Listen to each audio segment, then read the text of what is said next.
오늘 1부는 국민의힘으로 가보겠습니다. 탈당한 홍준표 전 대구시장을 설득하기 위해서 국민의힘은 특사단을 하와이로 보냈죠.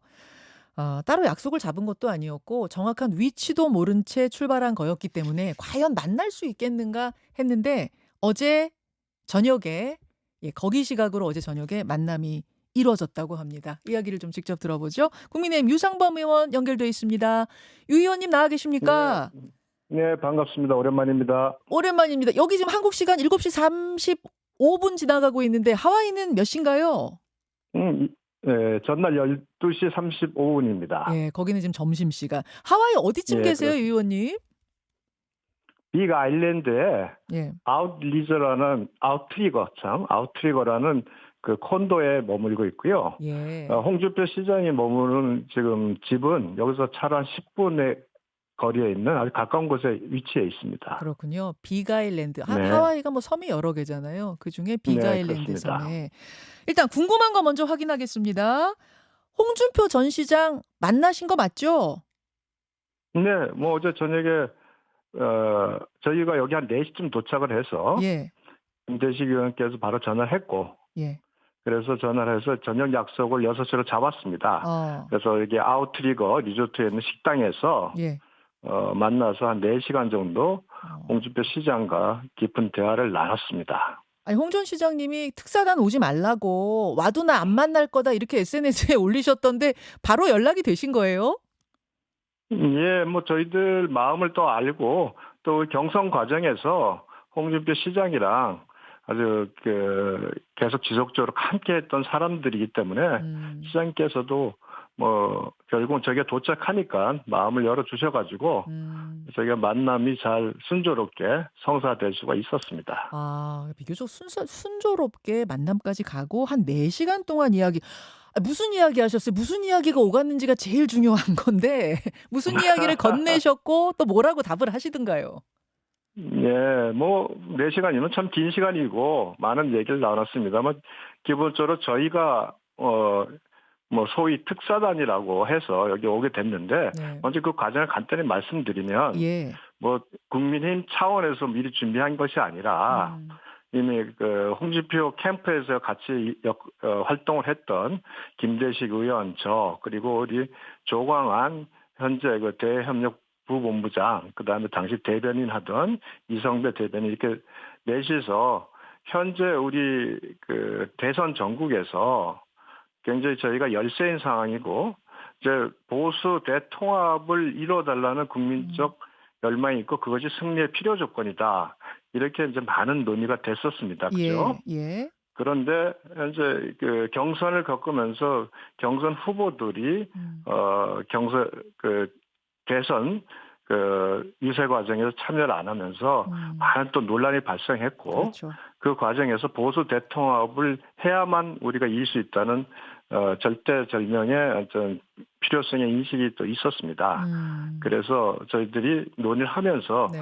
직접 찾아뵙고 우리 홍준표 시장을 설득하고 그분과 대화를 통해서 우리가 이번 대선에서 최선의 카드를 찾아보자 하는 차원에서 저희가 논의를 했고 그 예. 논의 결과를 가지고 우리 김대식 의원이 김문수 후보님께 말씀을 드려서 그래서 저희가 참여하게 이쪽으로 하와이로 날아오게 된 것입니다. 그렇죠. 김문수 후보의 네. 자필 편지에 지금 말씀하신 그 내용들을 담아서 보수 대통합이 필요하다는 절절한 호소를 담아서 홍 시장한테 건네신 걸로 아는데 홍준표 전 시장 그 편지 읽고는 뭐라고 하세요?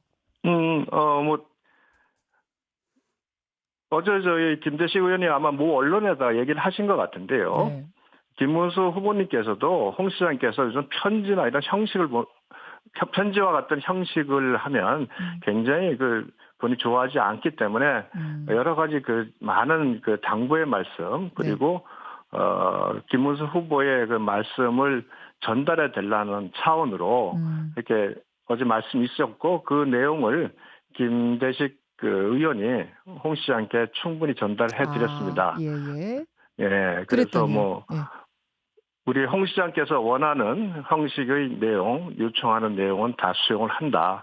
그리고 홍 시장께서 돌아오신다면 그 홍 시장의 판단, 역할에 대해서는 전적으로 홍 시장에게 맡길 테니 도와달라 하는 그런 여러 차원의 말씀을 다 전달해 드렸고 홍 시장께서도 그걸 깊이 있게 받아들이셨습니다.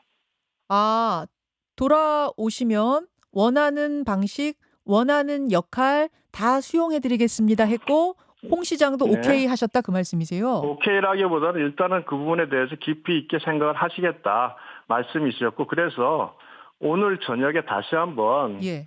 홍 시장과 저희 특사단 4명이 예. 다시 저녁 자리를 하면서 예. 추가로 더 다시 한번 대화를 갖는 것으로 이렇게 약속을 잡았습니다. 그 약속은 홍 시장께서 제안을 하셔서 저희 약속을 잡은 겁니다. 그렇군요. 어떤 역할까지 좀 해주시기를 기대하고 계세요? 글쎄 그거는 뭐 저희가 뭐 그 홍 시장에게 구체적으로 이런 역할을 요청한다는 것은 적절하지는 않은 것 같고요. 현 그 대선 상황에서 지금 저희가 직면하고 있는 가장 큰 문제는 우리 국민의힘 후보 중심으로 통합이 되지 않는 모습이 있기 때문에 지지자들 그룹 사이에서도 굉장히 지지세가 지금 약한 부분이 드러나고 있습니다. 예. 뭐 잘 아시지만 PK 지역이 사실은 우리 국민의힘에서는 과거 대선 때 승리를 거두면 한 70% 정도의 지지를 받아가지고 압도적인 그 대세론을 형성해 왔던 것이 이제 과거 대선 승리의 모습이었습니다. 그렇죠. 예. 그런데 현재는 보면 그 지지세가 굉장히 약화되어 있는 모습이고 그러다 보니까 그것을 반전시킬 어떤 계기가 필요하다. 이런 부분도 굉장히 강조가 되었고요. 어제 대화에서. 예. 동의하셨습니까? 홍 시장? 네, 그 부분에 대해서는 그 분석하는 것은 저희도 분석이 어렵지만 홍 시장님께서도 뭐 그런 분석을 먼저 말씀을 하셨습니다. PK, TK가 흔들린다. 전통적인 지지층이 흔들린다는데 공감대를 이루고 그럼 그 부분에서 어떤 역할을 하실 수 있겠네요. 만일 우리 이제 합류를 하신다면은 아마 그 부분에서 중요한 역할을 하시지 않겠나 저는 이렇게 기대를 합니다. 잘 아시다시피 홍준표 시장은 지난 30년간 저격수로 초창기 저격수로 또 나중에는 또 중요한 그 우리 대표자로서 보수의 상징으로서 역할을 하셨고요. 또 강한 메시지 전달력을 가지고 계십니다. 또한 2030 중심으로 젊은 세대는 또 일부 팬덤이 형성돼 있고요.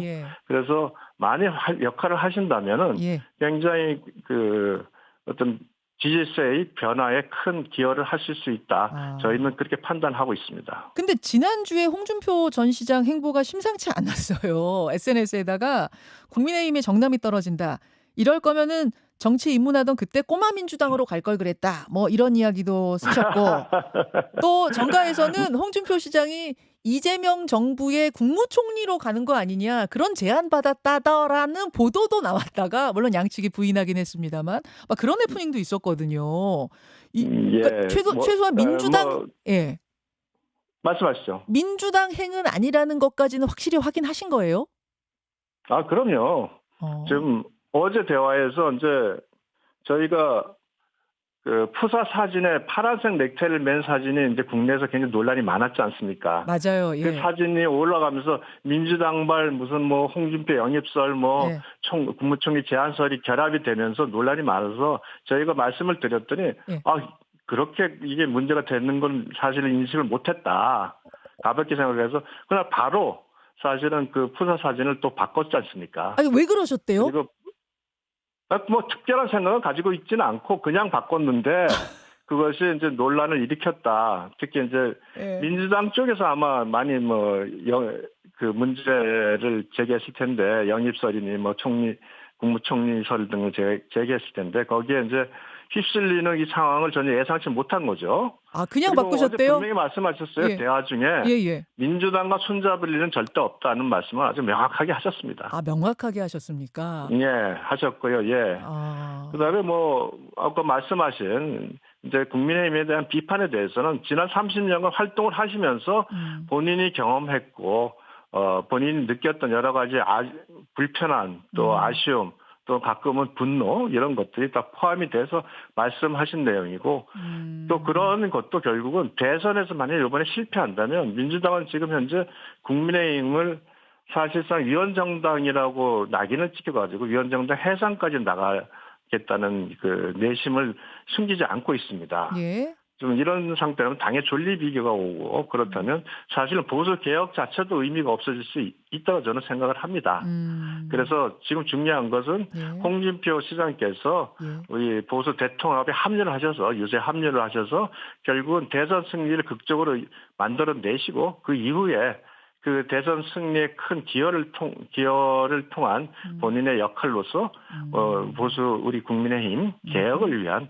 노력을 기울여 주신다면 훨씬 더 효과적인 개혁을 만들어낼 수 있다고 저는 또 생각을 했고 또 그런 부분에 대해서도 말씀을 드렸습니다. 근데요. "그냥 바꿨다."라고 말씀은 하셨다지만 사실 홍 시장님은요. 평소에 "속옷도 나 빨간 색깔 입는다. 빨간 팬티 입는다." 이렇게 말씀하셨던 분인데 그분이 하필이면 특사단이 하와이에 간 그날 파란 넥타이로 바꿨다. 이게 좀 의미심장하기는 했어요. 그랬 그래서 네, 설마 그래서 그냥 저희가 바꾸셨 그래서 예 예. 네, 아니 이렇게까지 하시면 국내에서 많은 혼란이 발생하고 시장님에 대한 사람들의 인식이 바뀔 수 있으니 이건 실수하신 거니까 바로 바꾸자. 그래서 흔쾌히 또 수락을 하셨어요. 그래서 그래서 또 바꾸신 저희들과 거예요, 대화 바로? 과정에서 예예. 바로 바꾸셨습니다. 네. 대화하다가 그중에 바꾸신 거예요? 네, 그러니까 우리도 그걸 몰랐다. 그게 논란이 되는 걸 말씀을 어. 드리면서 되니까 대화하면서 그럼 바꿔야지. 이건 당신도 그것까지는 전혀 생각 못하고 있었다. 말씀을 그래요. 하시더라고요. 아이고 알겠습니다. 그래서 한 4 시간 만에 다시 빨간 넥타이로 바뀌기는 했습니다. 근데 이제 일각에선 그래요. 그 파란 넥타이, 홍 시장이 바꾸셨던 파란 넥타이가 민주당의 파랑이 아니고 홍 전 시장이 당대표 할 때 당색이었던 그 파랑을 의미하는 거 아니냐. 즉 예, 옛날에 그 말씀도 있으셨어요. 사실 그 파란 게 옛날에 한나라당 예. 그 당의 색깔이다. 그 아 말씀도 있으긴 하셨습니다. 그 얘기도 하셨어요? 예, 예. 그래서 지금의 당이 마음에 안 든다. 어떤 그때의 당으로 돌아가야 한다는 정계 개편의 의미를 담은 건 아니겠느냐. 별별 해석이 다 나왔습니다, 어제. 예, 분명히 어제 많은 해석이 나왔으리라고 생각을 합니다만 하여튼 결국은 이제 프로필 사진을 빨간 넥타이로 바꾸면서 다 정리하셨죠. 알겠습니다. 어제 김대식 의원하고 홍준표 시장하고 나란히 찍은 사진에 빨간 셔츠를 입으셨던데 그거 혹시 뭐 선물로 가져가신 건가요? 아니요, 저희도 딱 내리시는데 네. 빨간 셔츠를 입고 오셨더라고요. 그래 김대식 예, 의원이 예. 셔츠를 저희는 가져간 그렇게 그런 것까지 기획하진 않습니다. 그럴 시간도 아니고. 어제 빨강 파랑의 날이었습니다. 어제 화제가 하여튼 예. 여러 가지로 색깔을 놓고 화제가 됐는데 유상범 의원 만나보고 있습니다. 주제를 좀 바꿔보겠습니다. 네. 어제 김문수 후보와 이준석 후보가 서울시장 주최 토론회에 나란히 참석을 했고 그 자리에서 김문수 후보가 당이 잘못해서 헤어진 거다. 다른 당이라고 생각해 본 적이 없다. 그런 말씀하셨어요. 또 이준석 네. 후보도 언론 인터뷰에서 마지막 승부를 앞두고 특단의 방법이 필요하다. 이런 걸 밝힌 게 결합이 되면서 단일화 가능성이 높아진 거냐?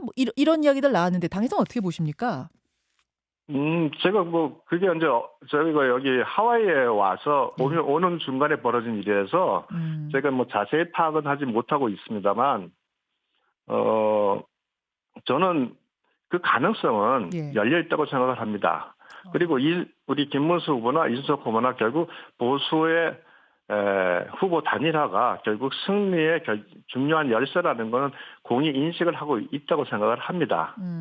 다만 이제 그 단일화를 어떻게 이뤄내는 부분이 이제 가장 중요한 부분 아니겠습니까? 예. 그래서 저는 홍준표 시장께서 만일 이번에 다시 선대위에 합류를 하셔가지고 선거운동을 나가신다면 또 그 단일화 과정에서 아주 중요한 역할도 하실 수 있다. 저는 그렇게 생각을 하고 있습니다.